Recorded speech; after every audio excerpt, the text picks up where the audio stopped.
I'm good, still processing, but good. A beat. Then, L. Fair. Take your time with that. L. But I hope it didn't take away from the fact that last night was good. Riley felt something in her stomach tighten just slightly. She wasn't going to lie.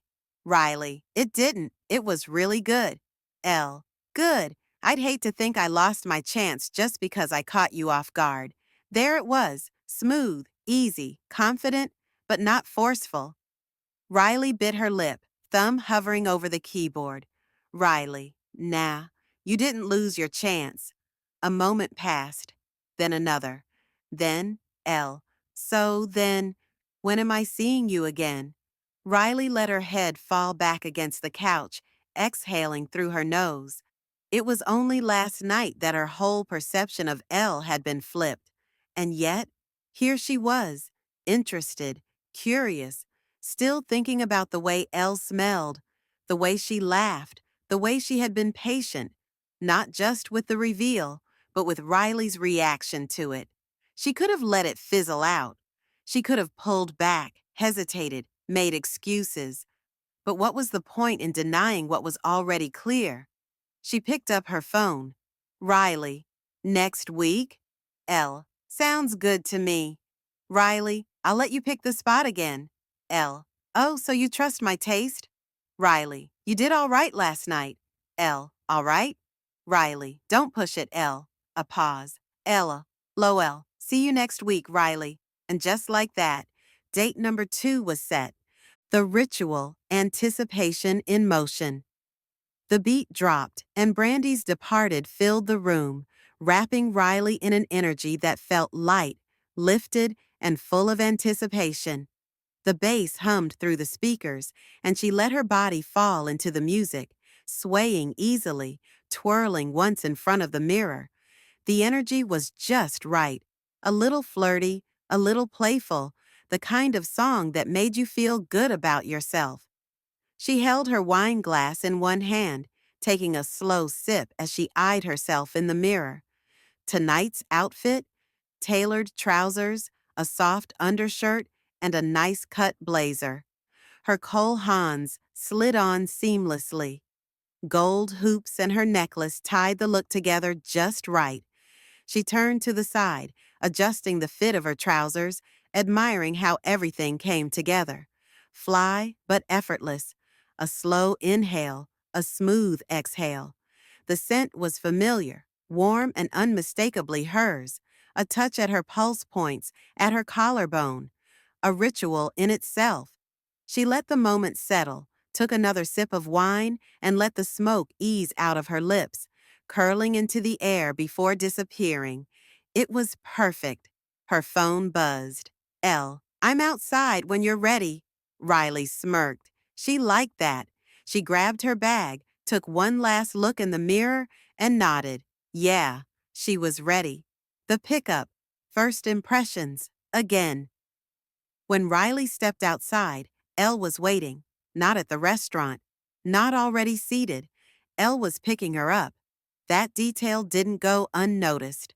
She pulled open the car door, sliding into the passenger seat with practiced ease.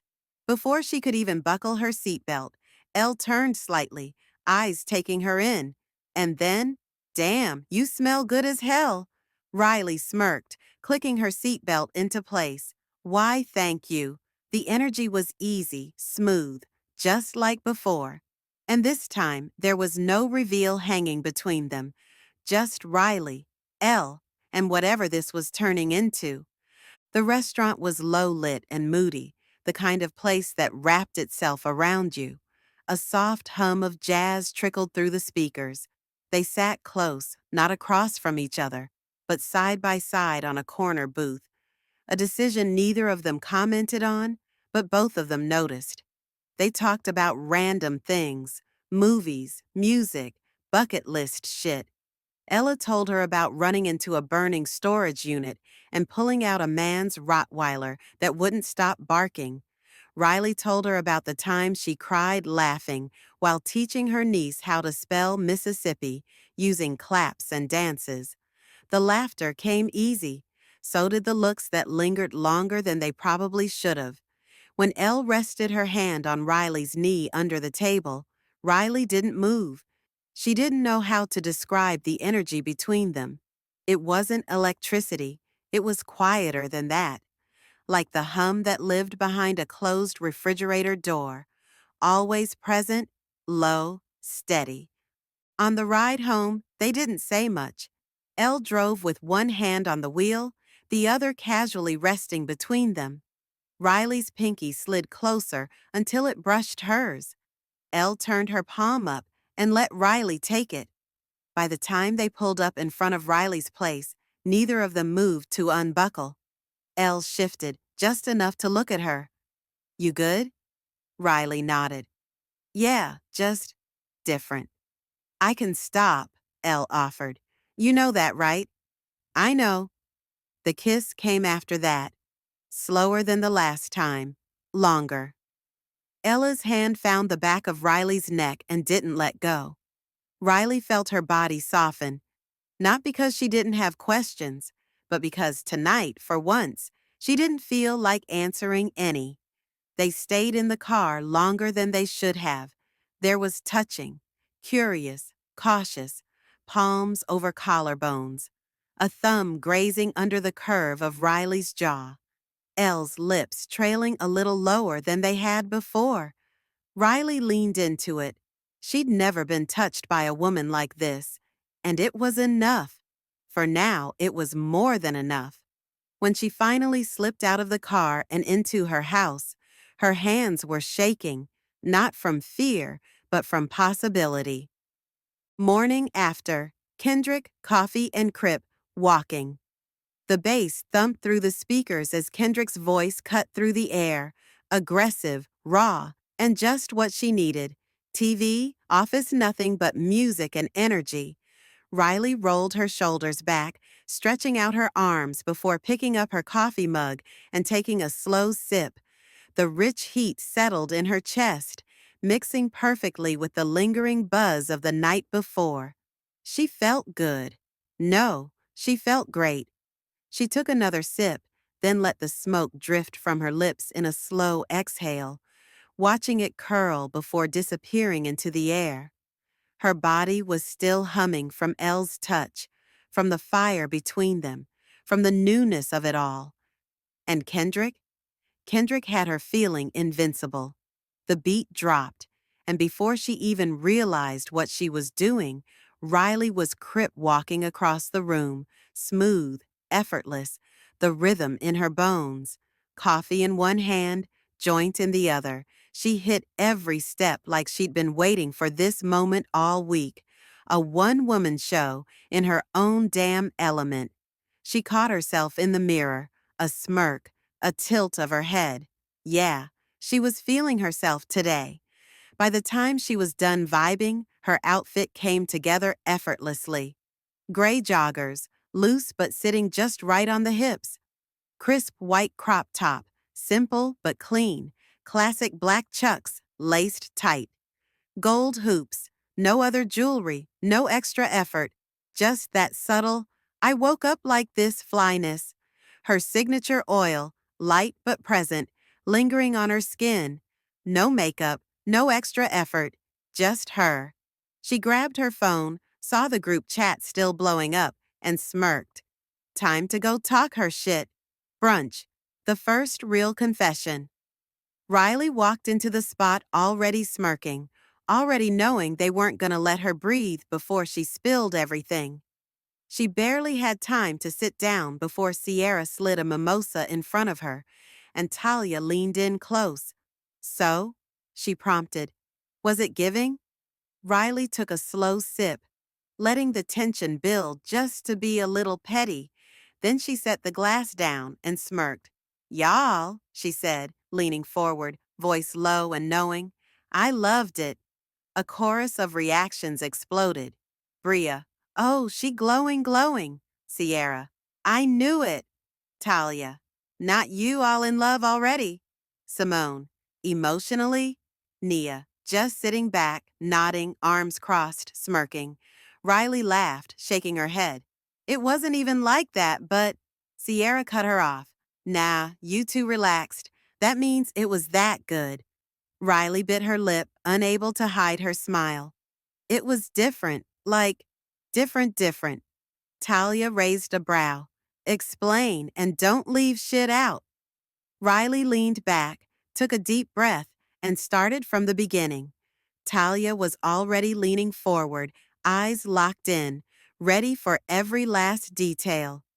Sierra was sipping her mimosa, watching her like a damn investigator, while Bria and Simone exchanged knowing glances.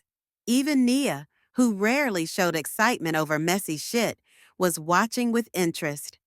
I mean, it was different, Riley finally said, rolling her bottom lip between her teeth. Like, I had fun with Callie, y'all know that, but this was different.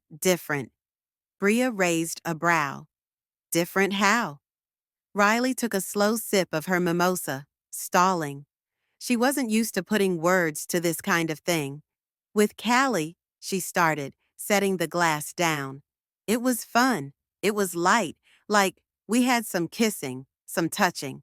This was the real thing, really touching, feeling a woman's body. Simone nodded, listening carefully. And what did that feel like?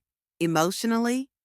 Riley hesitated, her mind flashing back to the moment her hands slid over Elle's skin for the first time.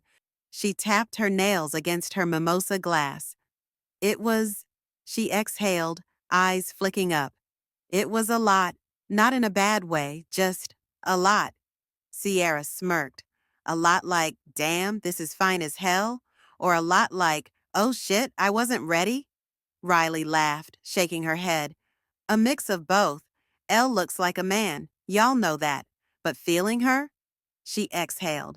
That's when it really hit me. She is a whole woman. She could still feel it, the way Elle's body responded, the contrast between the masculine build and the undeniable femininity. The things that were supposed to be soft were soft, Riley continued, and the things that were supposed to be girly were girly. Bria whistled low under her breath. So, did you, like, touch her? I mean, obviously, but how did that feel? Riley paused, pressing her lips together. It was intense. Talia grinned. Oh, this some real shit. Riley smirked, rolling her eyes. Shut up. Sierra wasn't letting up, though. Okay, but what did it feel like? Riley bit the inside of her cheek before answering. Warm, she said slowly, still processing it herself. Soft. Wet, Bria leaned forward. Did you think about eating it? Riley's eyes snapped up. No. Bria laughed. Damn, not even a little bit. Nah, Riley said honestly, shaking her head. It never even crossed my mind. It just wasn't part of the moment. Talia squinted. Okay, but did you want yours ate? Again, Riley shook her head. Nah, it wasn't even like that. Sierra gave her a knowing look. So, can you see yourself going further? Riley picked up her mimosa, took a long, slow sip, then set it down with a smirk. I can't see shit right now, she said, stretching her arms behind her head. But I'm open to everything. Bria grinned. Oh yeah, you down bad. Talia snorted. Not down bad, down interested. Riley just laughed, shaking her head. Yeah, something was shifting, and she was okay with that.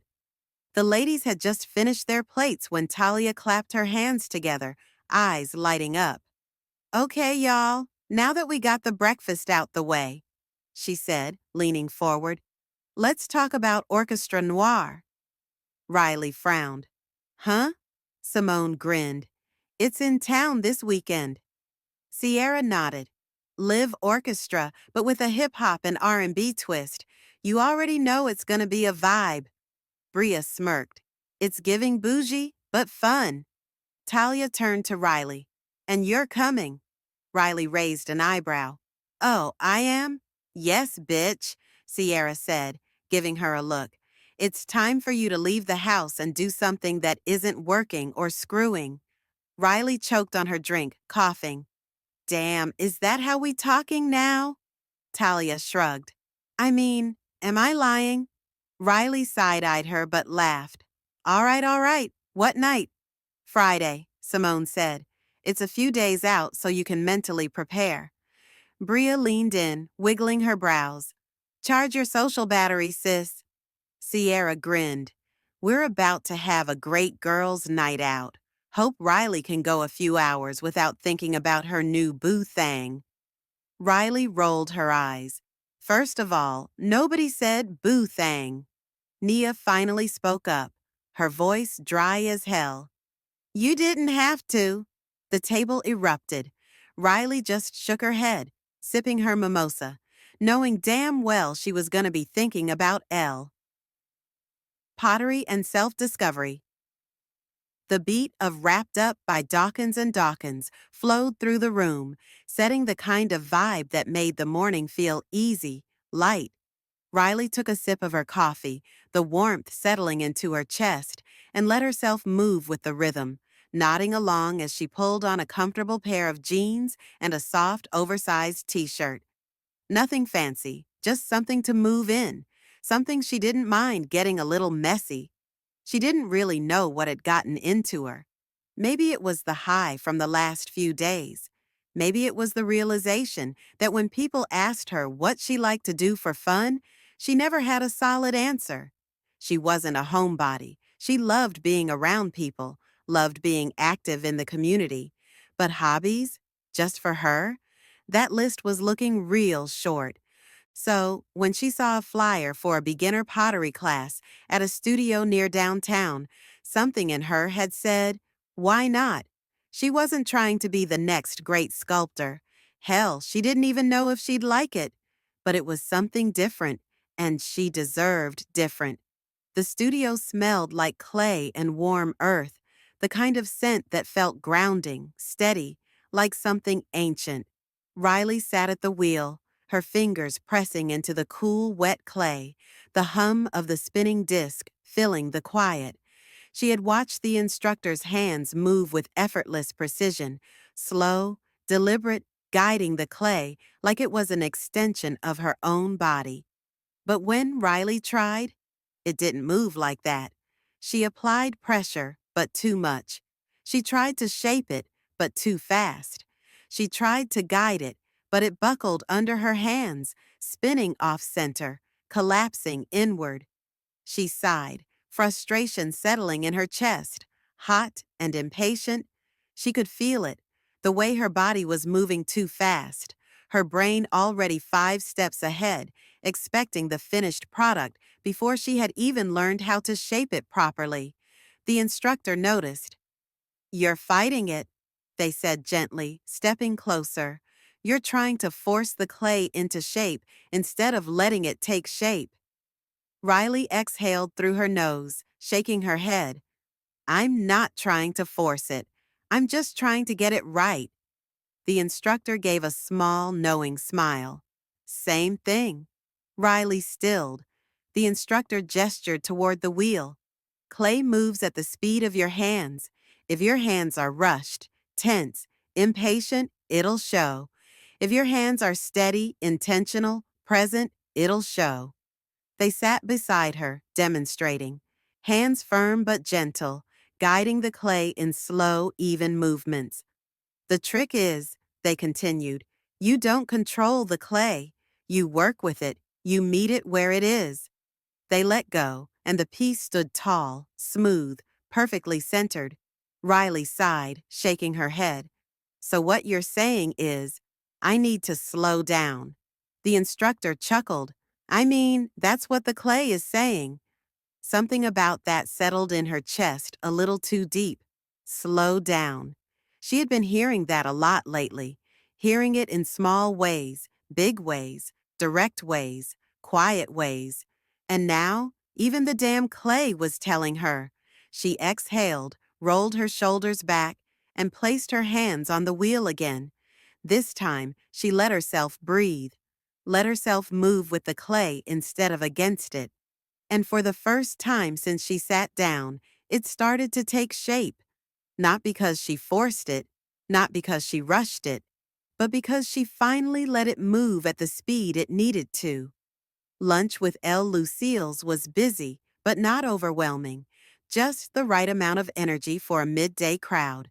The sun poured in through the windows, casting a warm glow over the sleek wooden tables and the deep blue accents that lined the walls. A playlist of soulful R&B classics played at just the right volume, filling the space without overpowering the conversations happening around them. Riley sat back in her chair, stirring the ice in her old-fashioned, letting the cool glass rest against her fingertips. Across from her, Elle did the same, watching her with an easy expression. Cool, collected, unreadable. It had been a few days since they'd last seen each other, but nothing about this moment felt awkward. If anything, the space between their last encounter and now had only made Riley more aware of Elle's presence. Elle took a slow sip of her drink. So, Riley lifted an eyebrow. So? Elle smirked, setting her glass down. How are you feeling about the other night? Riley exhaled through her nose, a small smile tugging at her lips. It was... She paused, choosing her words carefully. It was good, really good.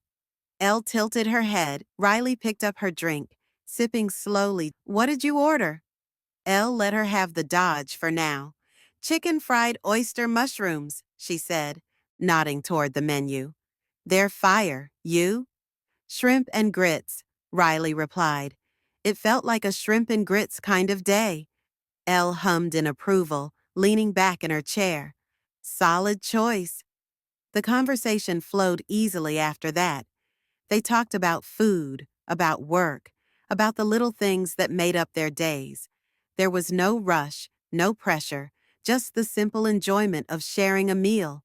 And then, right as the plates were being cleared, Elle exhaled, rolling her glass between her palms.